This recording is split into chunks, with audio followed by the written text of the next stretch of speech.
Thanks very much indeed for the invitation, and I'm told that I'm allowed to, or instructed to allow you to ask questions at some point, but I wanted to start with perhaps an ironic tragedy contained in my name. I should explain that my name is actually Estonian. I was brought up in Northern Ireland. When I asked my parents why did they move from Estonia to Northern Ireland, they said something like, well, we wanted you to suffer as much as we did, Lembit. And so I was born there. But contained within my name is a great tragic irony. This is the most implausible anagram in history, actually. I like to be MP.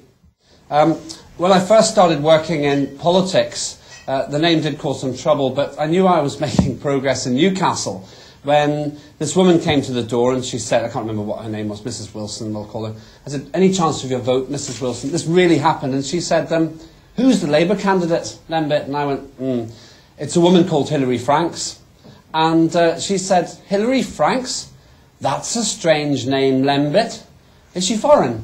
I thought, no, not exactly. She's from the area. She squeezed me arm and said, what we need is a local lad like you. And I actually won. I'm not actually a communist, but if the price is right, I'm willing to give a speech on that subject.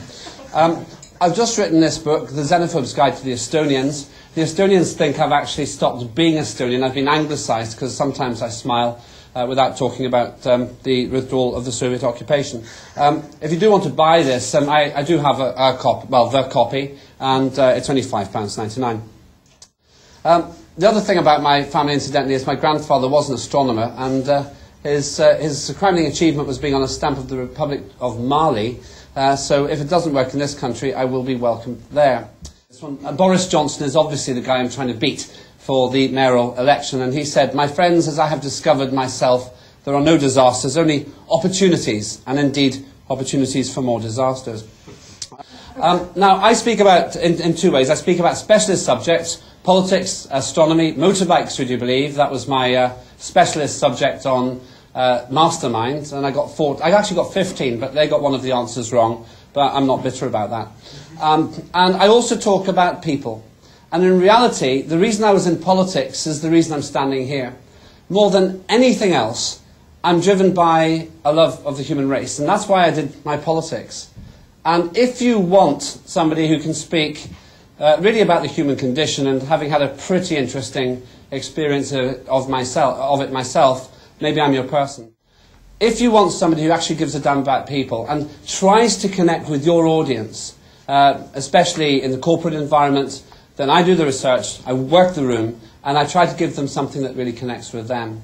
I obviously draw on my experience, but primarily my goal is to connect with the individuals in the room. That's what I think the secret of public speaking is in my particular genre. Two other thoughts about it. I seek to actually provide it as a service. In other words, it really matters to me that I know the audience, I know what you as the client want, and that you get good feedback afterwards, because it's a partnership between yourselves and the speaker. The second thing is that I really do care about this as a way of expressing a narrative, and if I don't give people something that makes them feel good about why they're there, then I've failed.